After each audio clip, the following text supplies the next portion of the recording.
Pisahkan aku dari kasih-Mu,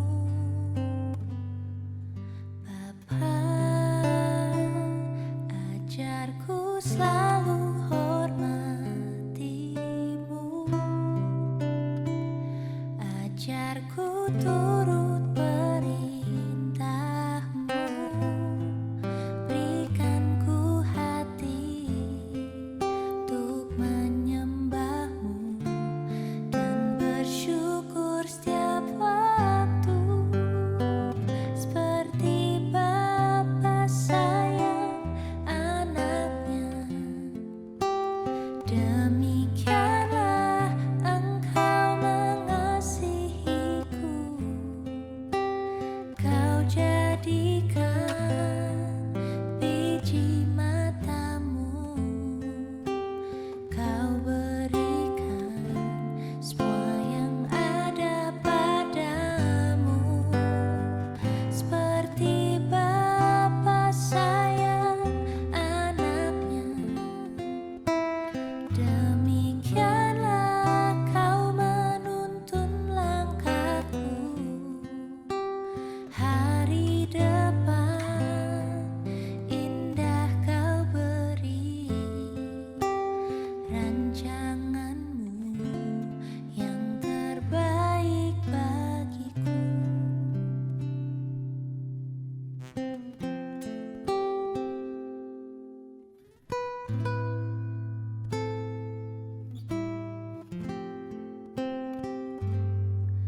Bapa, ajarku selalu hormati-Mu, ajarku turut perintah-Mu, berikan ku hati untuk menyembah-Mu dan bersyukur setiap waktu, seperti Bapa sayang anaknya. Demikianlah Engkau mengasihiku, Kau jadikan biji mata-Mu, Kau berikan semua yang ada padamu, seperti Bapa sayang anaknya. Demikianlah Kau menuntun langkahku, hari depan indah Kau beri, rancangan-Mu yang terbaik bagiku.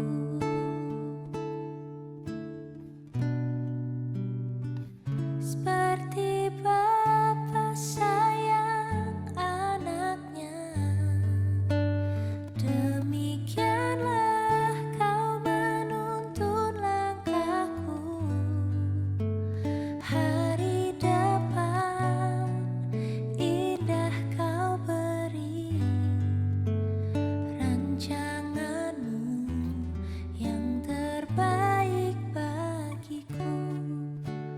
Hari depan indah Kau beri, rancangan-Mu yang terbaik bagiku.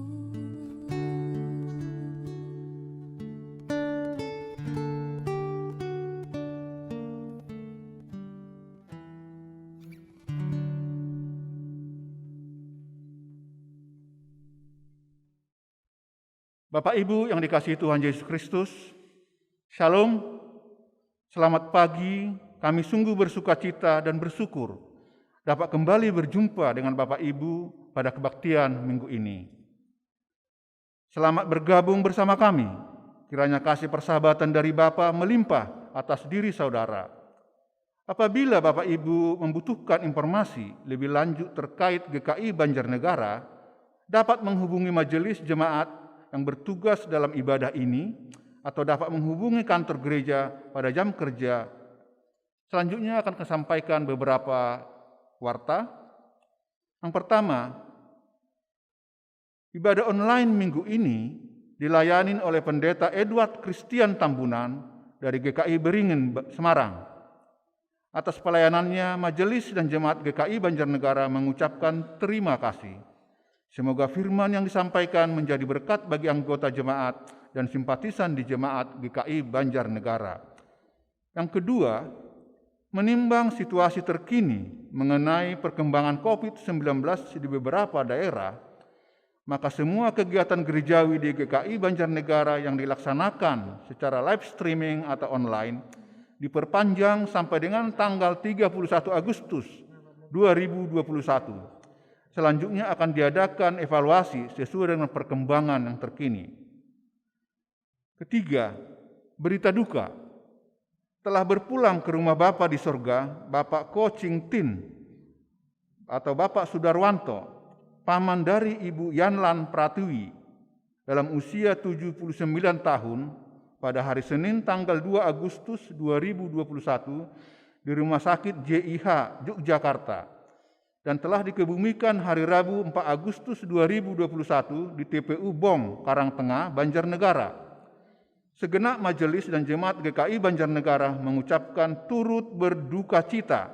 Doa kami, Tuhan Yesus Kristus memberikan kekuatan dan penghiburan kepada segenap keluarga yang ditinggalkan. Yang keempat, pada minggu ini tanggal 8 Agustus 2021 pukul 11 waktu Indonesia bagian Barat akan dilaksanakan rapat majelis jemaat bersama BPMK GKI Klasis Magelang secara daring atau online, Zoom meeting di GKI Banjarnegara untuk persiapan persidangan majelis klasis dalam rangka percakapan gerejawi calon pendeta Yose Emeraldo Theophilus. Mohon dukungan doa jemaat. Diberitahukan kepada jemaat bahwa berdasarkan keputusan persidangan 22 Majelis Klasis GKI Klasis Magelang tanggal 7 Juli 2021 telah terbentuk susunan pengurus BPMK ke GKI Klasis Magelang masa pelayanan 2021 sampai dengan 2024. Telah terbentuk BPHMK GKI Klasis Magelang pelayanan 2021-2024. Yang kelima, ibadah anak. Sehubungan masa pandemi COVID-19, ibadah anak akan dilaksanakan secara online melalui kanal YouTube GKI. Mohon dukungan dan partisipasi orang tua untuk mengingatkan peran aktif anak-anak dalam mengikuti ibadah anak setiap minggunya. Atas perhatiannya diucapkan terima kasih. Demikianlah warta yang dapat kami sampaikan. Warta selengkapnya dapat dibaca pada liturgi PDF via WhatsApp Media GKI. Jemaat yang terkasih dalam Tuhan, sebelum mengawal ibadah, Bapak Ibu jemaat dipersilahkan untuk melakukan doa secara pribadi.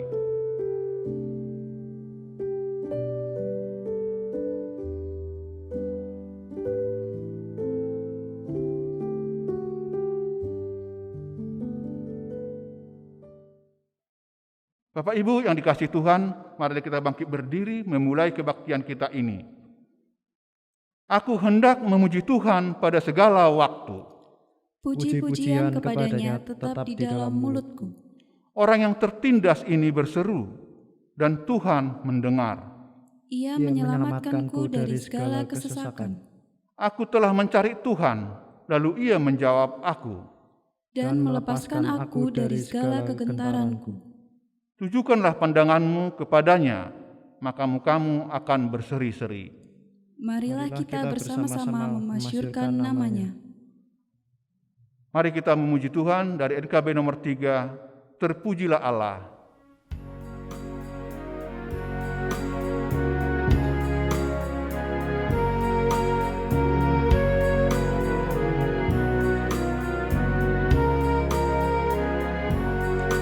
Terpujilah Allah, hikmat-Nya besar, begitu kasih-Nya untuk dunia cemar, sehingga diberilah Putranya kudus, mengangkat manusia serta menebus.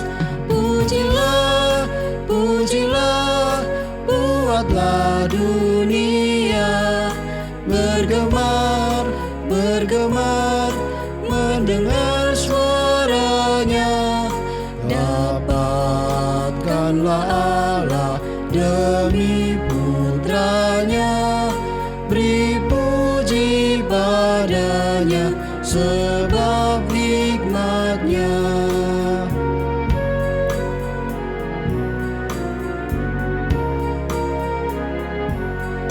Tiada terukur besar hikmat-Nya, penuhlah hatiku sebab anak-Nya, dan amatlah kelak hati kita senang melihat Sang Kristus di surga cerah.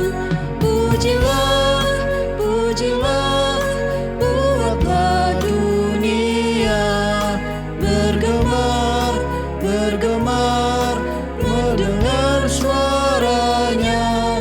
Dapatkanlah Allah demi Putranya, beri puji padanya sebab hikmat-Nya.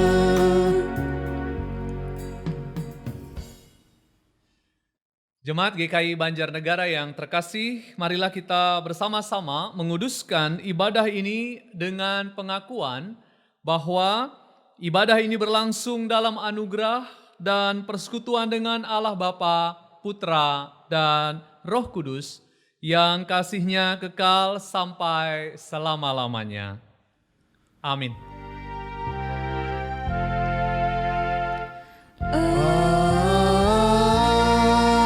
Amin, amin, amin.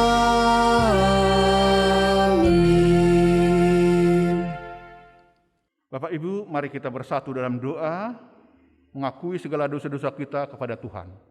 Mari kita bersatu dalam doa.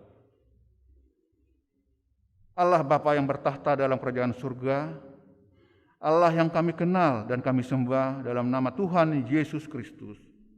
Pada kesempatan ini ya Tuhan, kami datang ke hadirat-Mu mengucap syukur atas pemeliharaan-Mu atas hidup kami, sehingga kami dapat melakukan ibadah meskipun melalui online pada saat ini. Bapa, terima kasih atas penyertaan-Mu dalam hidup kami ini. Minggu-minggu yang lalu telah kami lalui dengan begitu baik. Namun demikian Bapa, dalam kehidupan kami ini masih banyak dosa-dosa yang telah kami lakukan dalam kehidupan kami ini. Baik menurut tutur kata kami, maupun perbuatan kami yang senantiasa selalu membuat hati Tuhan semakin jauh dari kami. Ampuni segala kesalahan kami ya Tuhan, ampunilah dosa-dosa kami yang telah kami perbuat, agar kami layakkanlah kami untuk dapat memohon kehadirat-Mu. Begitu juga di hari-hari mendatang selanjutnya, karena Tuhan selalu menyertai kami dengan kuasa Roh Kudus-Mu yang senantiasa membimbing kami, sehingga kami senantiasa takut akan Engkau. Terima kasih Bapa, inilah doa permohonan kami yang kami panjatkan dalam nama Tuhan kami, Yesus Kristus. Amin.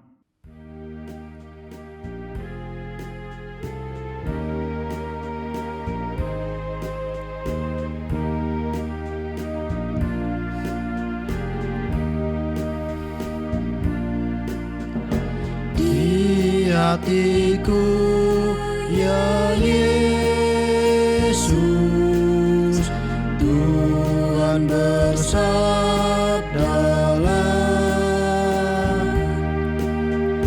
agar tenang hatiku dan hilang khawatirku. Di hatiku ya di hatiku. Tuhan bersabdalah,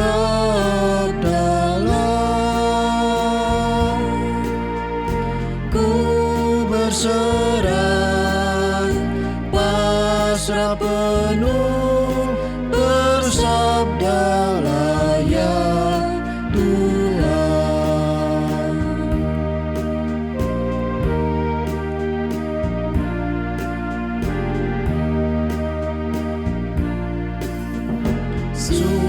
Sucikanlah ya Yesus diriku yang cemar. Pakailah aku Tuhan,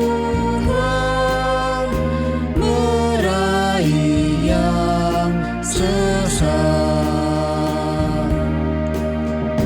Di hatiku, ya di hatiku, Tuhan bersabdalah,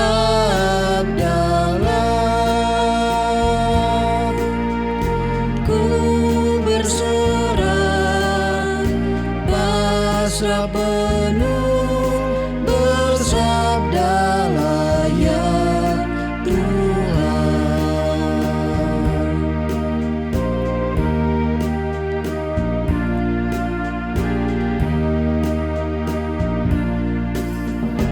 Hatiku ini Yesus, bukanlah milikku, namun hidupku kini adalah milik-Mu. Di hatiku, ya di hatiku, Tuhan bersabdalah,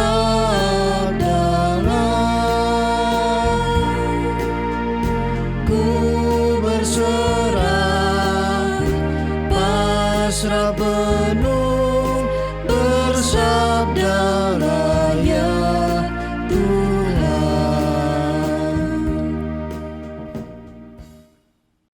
Sebelum kita membaca dan merenungkan firman Tuhan, mari kita berdoa. Tuhan, terima kasih untuk berkat-Mu bagi kami sekalian. Bersyukur untuk persekutuan pada saat ini. Kami bersama-sama akan membaca dan merenungkan firman Tuhan. Kiranya Roh Kudus menolong kami, memampukan kami untuk dapat mengerti kebenaran firman-Mu. Kami memohon, perlengkapilah kami ya Allah.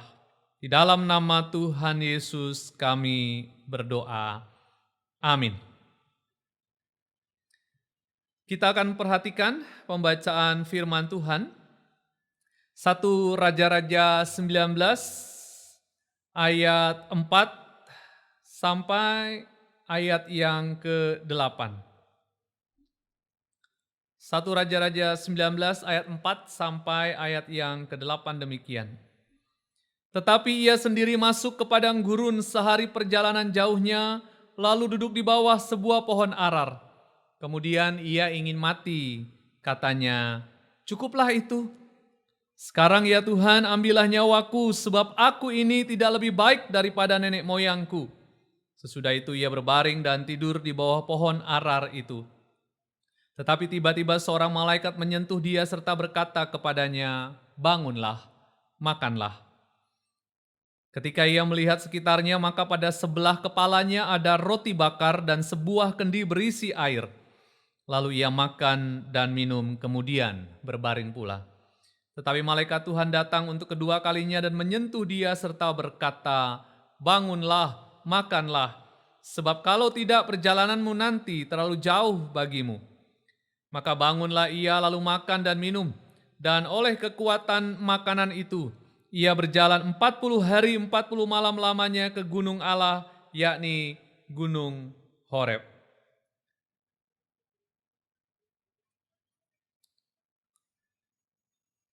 Pembacaan yang kedua, kita memperhatikan pembacaan Yohanes pasal yang ke-6, ayat 35, lalu dilanjutkan ayat 41 sampai 51. Kata Yesus kepada mereka, "Akulah roti hidup. Barang siapa datang kepadaku, ia tidak akan lapar lagi, dan barang siapa percaya kepadaku, ia tidak akan haus lagi." Maka bersungut-sungutlah orang Yahudi tentang dia, karena ia telah mengatakan, "Akulah roti yang telah turun dari sorga." Kata mereka, "Bukankah ia ni Yesus, anak Yusuf yang ibu bapanya kita kenal? Bagaimana ia dapat berkata, 'Aku telah turun dari sorga'?" Jawab Yesus kepada mereka, "Jangan kamu bersungut-sungut. Tidak ada seorang pun yang dapat datang kepadaku jikalau ia tidak ditarik oleh Bapa yang mengutus aku, dan ia akan kubangkitkan pada akhir zaman. Ada tertulis dalam kitab nabi-nabi, dan mereka semua akan diajar oleh Allah, dan setiap orang yang telah mendengar dan menerima pengajaran dari Bapa datang kepadaku. Hal itu tidak berarti bahwa ada orang yang telah melihat Bapa, hanya dia yang datang dari Allah, dialah yang telah melihat Bapa. Aku berkata kepadamu, sesungguhnya barang siapa percaya ia mempunyai hidup yang kekal. Akulah roti hidup. Nenek moyangmu telah makan mana di padang gurun dan mereka telah mati. Inilah roti yang turun dari surga. Barang siapa makan daripadanya ia tidak akan mati. Akulah roti hidup yang telah turun dari surga. Jikalau seorang makan dari roti ini, ia akan hidup selama-lamanya, dan roti yang kuberikan itu ialah dagingku yang akan kuberikan untuk hidup dunia. Sedemikian jauh pembacaan Injil Yesus Kristus. Berbahagialah kita yang mendengarkan firman Allah dan memeliharanya.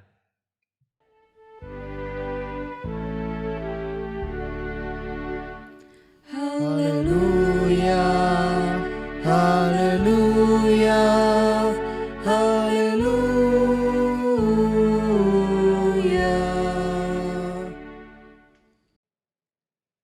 Ya saudara, kalau kita bicara tentang kehidupan, sepertinya kita bicara tentang perjalanan menuju masa depan. Ya, kita bicara tentang kehidupan itu memandang ke depan. Kita mau apa dan bagaimana melakukan kehidupan ini. Tetapi di bulan-bulan ini, bicara kehidupan sepertinya membuat banyak perasaan sedih. Ada banyak rekan-rekan atau keluarga kita sendiri yang harus mengalami bagaimana kehidupan itu berhenti. Tidak ada lagi kebersamaan, yang ada hanya kenangan. Begitu banyak cerita tentang kematian daripada kehidupan. Ya, beberapa keluarga yang tinggal dekat dengan area pemakaman akan bercerita, ya kemarin-kemarin itu kalau ambulan datang itu enggak berhenti-berhenti. Datang ke pemakaman, suasananya tidak nyaman.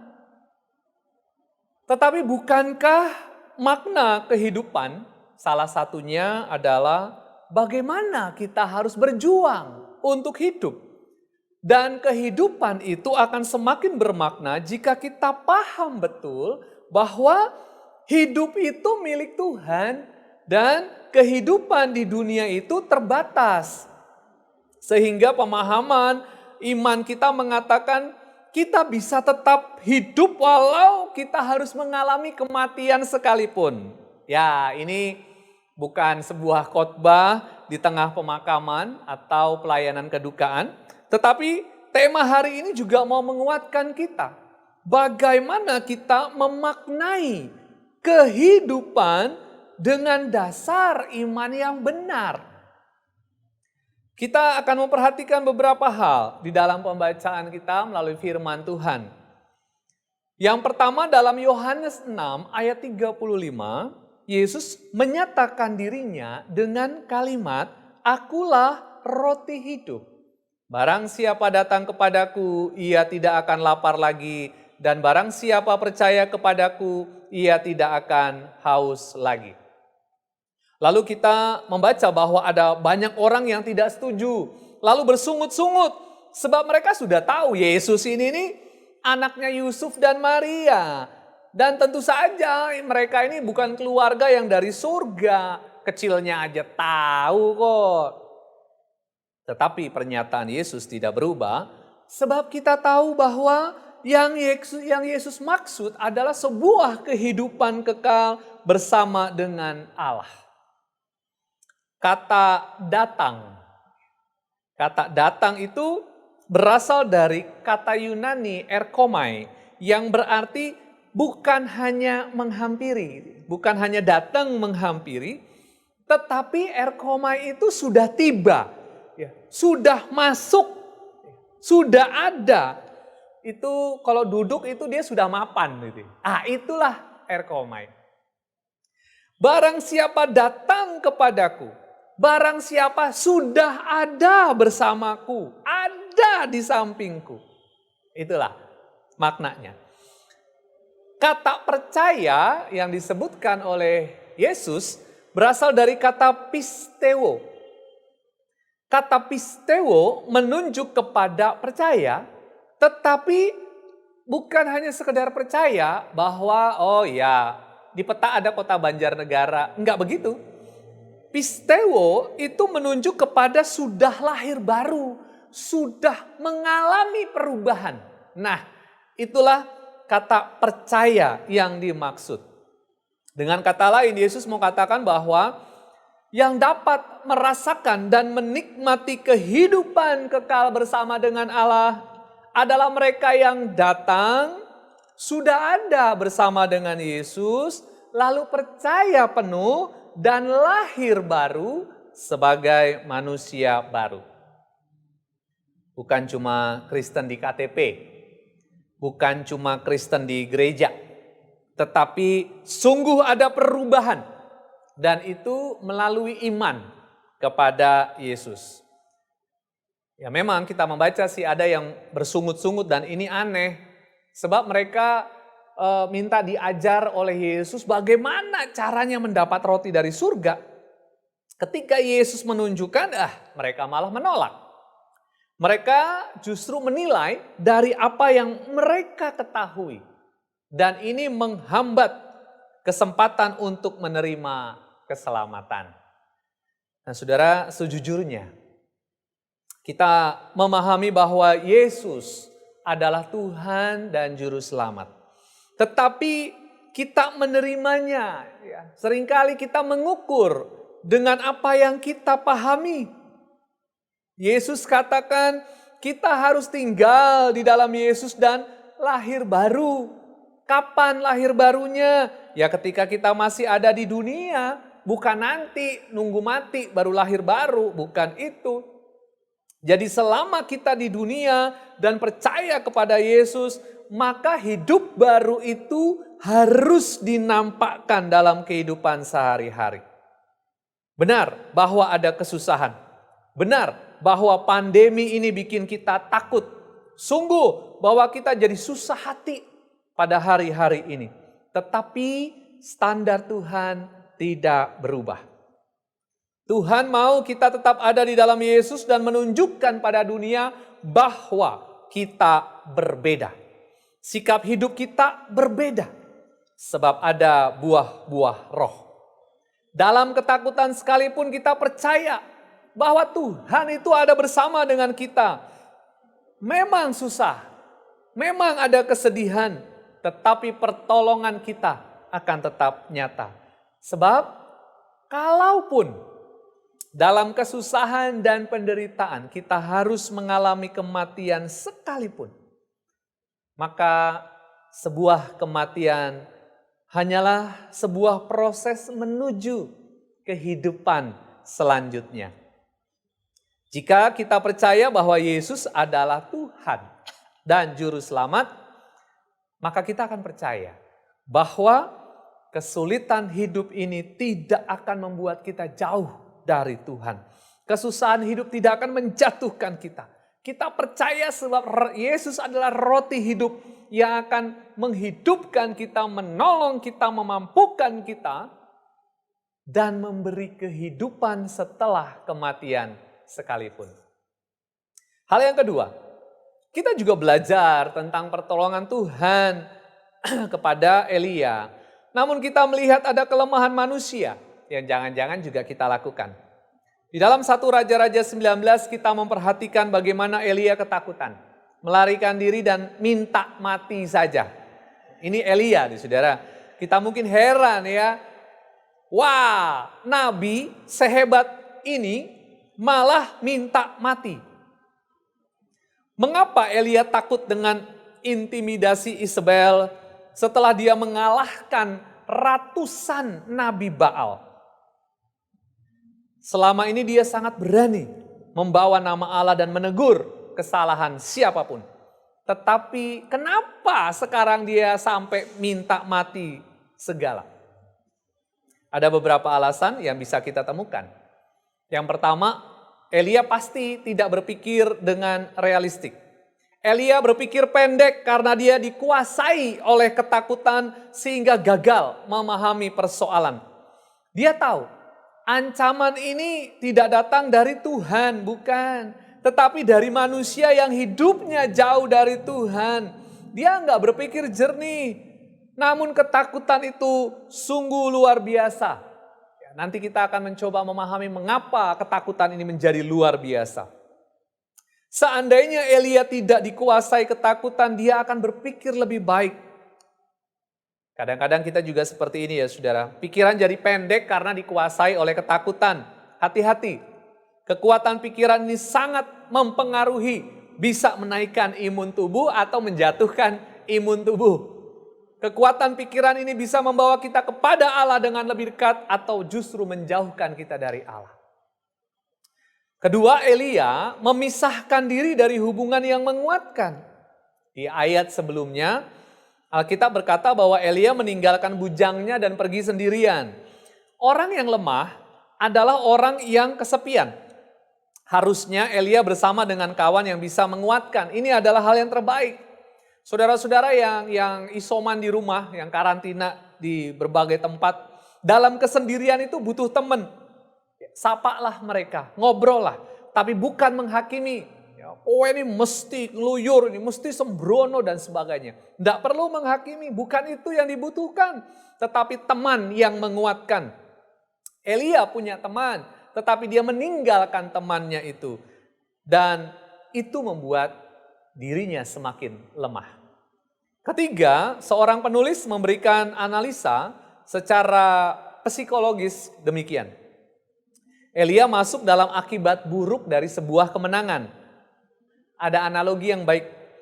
Kalau kita naik gunung, kan kita akan berjuang dengan semangat. Capek memang, pegel kakinya, tapi semangat. Waduh, puncaknya sebentar lagi. Pengen tiba di puncak dengan segera. Ketika kita sampai di puncak, oh kita senang. Kita gembira, lega, foto-foto, duduk, makan dan minum dan seterusnya. Nah, ketika mau turun ya dari puncak, biasanya kita sudah kehabisan energi, tidak begitu semangat, lalu jadi ceroboh, tidak waspada, kekuatan sudah berkurang banyak. Ini tantangan terbesar pendaki, katanya ya, pendaki gunung. Nah Elia baru saja merayakan kemenangan besar, mengalahkan ratusan nabi Baal, tetapi ini yang perlu diwaspadai. Secara manusiawi dia tidak waspada, ya kekuatannya mulai banyak berkurang. Sehingga tidak bisa lagi menenangkan diri. Dan ini berbahaya. Elia diserang secara mental pada saat tidak waspada. Dan itu yang membuat dia dikuasai oleh ketakutan dan berpikir pendek. Yang keempat, Elia tuh lelah secara fisik dan tidak stabil. Dia menjadi tersangka utama dari Isabel. Sekian waktu lamanya dia harus lari dan bersembunyi, membuatnya lelah dan akhirnya putus asa. Siapapun kalau dihajar secara fisik dan mental pasti akan mengalami kelelahan. Elia juga mengalaminya. Nah, lalu apa yang dilakukan Allah kepada Elia? Dalam kondisi seperti ini, hal yang sama mungkin juga dilakukan kepada kita. Ketika menghadapi berbagai ketakutan pada hari-hari ini. Pertama, Allah mengizinkan Elia beristirahat. Kelelahan dapat membuat roda emosi itu berputar. Allah ingin Elia menenangkan diri. Dalam ketakutan, kesedihan, atau kekecewaan, ambillah waktu untuk beristirahat. Mungkin tidak mudah, namun semua orang perlu beristirahat agar bisa berpikir dengan jernih.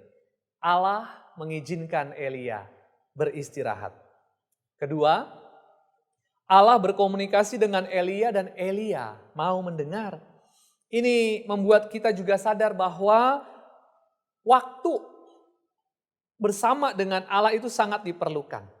Ketika kita lemah, kita sering melakukan hal-hal bodoh. Salah satu kecerobohan yang dilakukan Elia itu ada pada ayat 10. Jawabnya, aku bekerja segiat-giatnya bagi Tuhan Allah semesta alam karena orang Israel meninggalkan perjanjianmu, meruntuhkan mezbah-mezbahmu dan membunuh nabi-nabimu dengan pedang. Hanya aku seorang dirilah yang masih hidup dan mereka ingin mencabut nyawaku. Memang betul bahwa Elia bekerja segiat-giatnya, tetapi ini siapa yang bilang kalau kamu tuh hanya sendirian? Siapa yang bilang? Ini kan menghakimi diri sendiri, melemahkan diri sendiri. Karena dalam kenyataannya masih ada teman-teman Nabi yang saat itu berjuang bersama dengannya. Elia mengasihani dirinya sendiri. Bahwa dia sendirian itu menunjukkan bahwa Allah juga tidak mau menemani dia. Penyangkalan diri yang luar biasa. Elia menghakimi dirinya sendiri dan itu yang membuat dirinya semakin lemah, tidak berdaya. Allah menunjukkan bahwa ia tidak sendirian. Allah berbicara dengan Elia. Saudara, saat kita lemah, kita perlu waktu bersama dengan Tuhan. Komunikasi dengan Tuhan. Sebab di situ kita akan diingatkan, dikoreksi dan dikuatkan. Sebab Allah akan memberi yang kita butuhkan. Allah memberikan kekuatan baru kepada Elia dengan roti kiriman. Ya, entah roti apa yang dikirim, tetapi itu mampu membuatnya berjalan 40 hari, 40 malam. Pertolongan Tuhan yang sungguh luar biasa. Roti yang diterimanya menjadikan kekuatan yang menghidupkan, memberikan kekuatan baru untuk bisa melakukan tugas pelayanannya kembali. Nah, saudara, dalam kehidupan kita selalu ada kesusahan dan pergumulan yang begitu berat. Kita nggak bisa mengandalkan diri kita sendiri. Yesus mengatakan, akulah roti hidup. Kepada kita ditawarkan kehidupan, kepada kita ditawarkan kekuatan dan keselamatan. Kita perlu menjaga iman kita dengan baik untuk dapat menikmati roti yang menghidupkan itu. Bertahan dan berjuang dalam kesusahan hidup bersama Yesus. Sebab dia tidak pernah meninggalkan kita. Saudara-saudara, Anda yang saat ini sedang dalam pergumulan yang berat, seperti Elia, berikan waktu untuk menenangkan diri dan datanglah kepada Allah. Anda yang sedang dikuasai ketakutan, berdoalah, meminta kekuatan dari Allah untuk menghadapinya. Kalau Yesus adalah roti kehidupan, maka ia akan menolong saudara melewati semuanya. Yang diperlukan adalah tetaplah percaya dan mengandalkan Tuhan dalam kehidupan kita hari demi hari. Amin.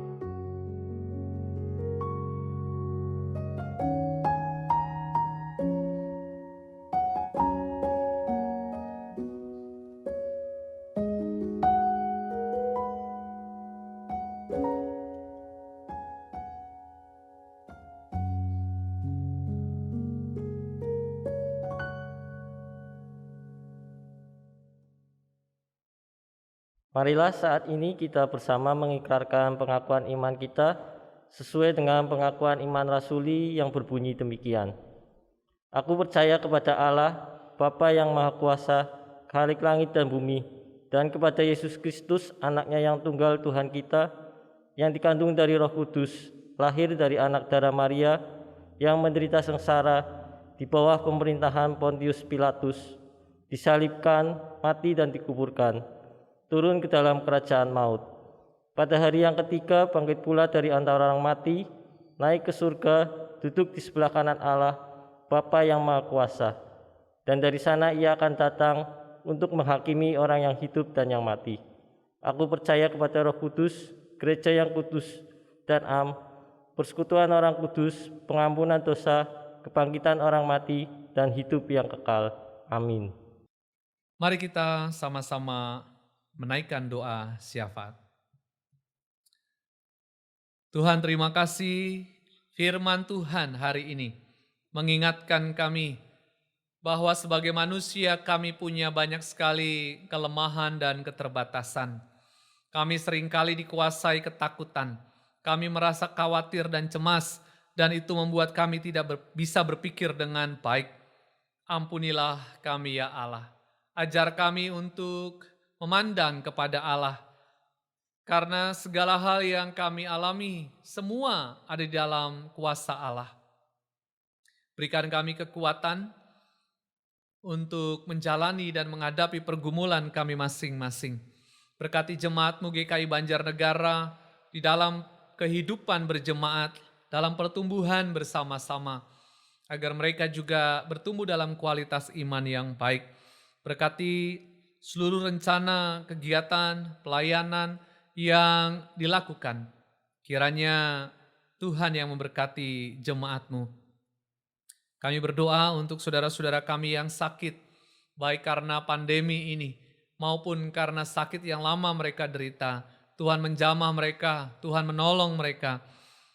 Berikan kesehatan yang baik, agar mereka dapat melihat kuasa dan rahmat Tuhan nyata bagi kami semua. Berkati pekerjaan dan usaha kami, berkati pendidikan anak-anak-Mu.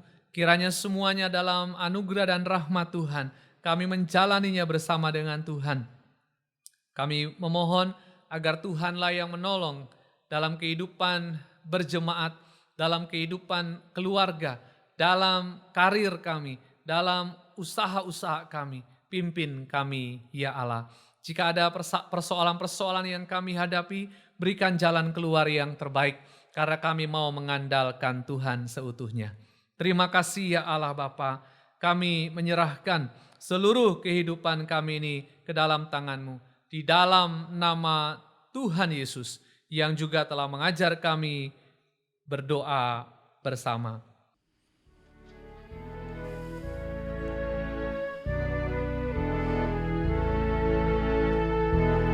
Bapa kami yang ada di surga, dikuduskanlah nama-Mu, datanglah kerajaan-Mu, jadilah kehendak-Mu di bumi seperti di surga. Berilah kami pada hari ini makanan kami yang secukupnya, dan ampuni kesalahan kami seperti kami ampuni yang lain, dan jauhkan kami dari pencobaan, lepaskanlah kami dari yang jahat.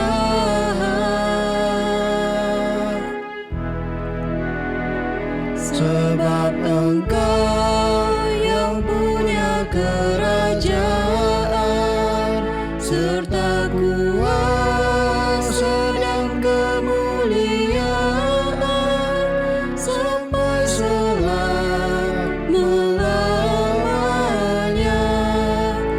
Amin.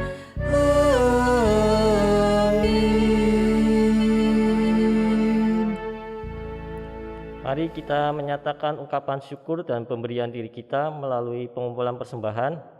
Nat persembahan diambil dari Maleakhi 3 ayat yang ke-10. Mari kita membaca secara bersama-sama. Bawalah seluruh persembahan persepuluhan itu ke dalam rumah perbendaharaan, supaya ada persediaan makanan di rumahku, dan ujilah aku, firman Tuhan alam semesta alam. Apakah aku tidak membukakan bagimu tingkap-tingkap langit dan mencurahkan berkat kepadamu sampai berkelimpahan? Pengumpulan persembahan di rumah memakai kantong atau amplop masing-masing atau dapat ditransfer ke rekening GKI Banjarnegara. Mari jemaat kita bangkit berdiri, kita bawa persembahan ini dalam doa. Mari kita berdoa. Kami datang ya Bapa membawa persembahan kami sebagai ungkapan syukur atas penyertaan dan anugerah berkat-Mu yang telah Engkau limpahkan atas hidup kami. Kiranya Engkau kuduskan, berkati persembahan ini sehingga persembahan ini boleh dikelola dengan hikmat yang Engkau berikan kepada kami, sehingga persembahan ini dapat digunakan untuk pelayanan Tuhan di tempat ini dan untuk kemuliaan nama-Mu saja. Kami juga datang Tuhan mempersembahkan hidup kami sebagai persembahan yang kudus, yang hidup dan yang berkenan kepada-Mu. Kiranya hidup kami boleh Kau pakai untuk melayani-Mu, dan hidup kami boleh menjadi berkat bagi sesama kami. Terima kasih ya Bapa, hanya di dalam nama Tuhan Yesus, Tuhan dan Juru Selamat kami sudah berdoa dan mengucap syukur. Amin.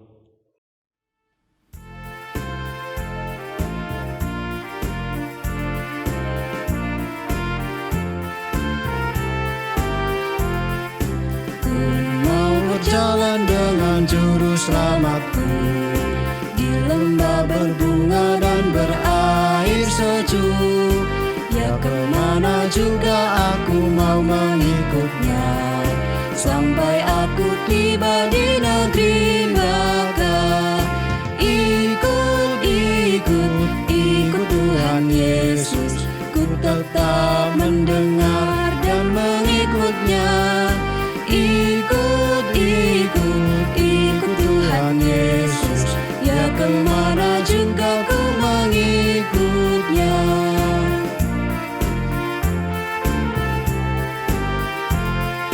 Ku mau berjalan dengan Juru Selamatku di lembah gelap, di badai yang menderu. Aku takkan takut di bahaya apapun, bila ku dibimbing tangan Tuhanku. Ikut Tuhan Yesus, ku tetap mendengar dan mengikutnya. Ikut Tuhan Yesus, ya kemana juga ku mengikutnya.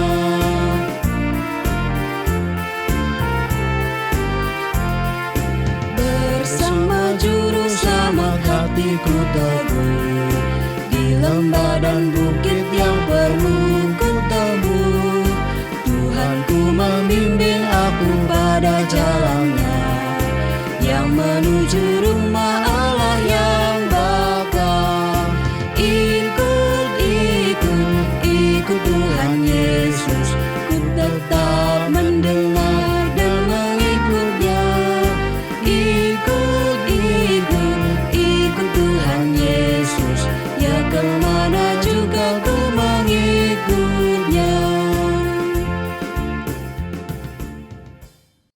Saudara, arahkanlah hatimu kepada Tuhan dan teruslah menjadi saksi kasih-Nya dalam setiap langkah kehidupan saudara. Kini terimalah berkat dari Tuhan. Tuhan memberkati saudara dan melindungi saudara. Tuhan menyinari saudara dengan wajah-Nya dan memberi saudara kasih karunia. Tuhan menghadapkan wajah-Nya kepada saudara dan memberi saudara damai sejahtera. Amin.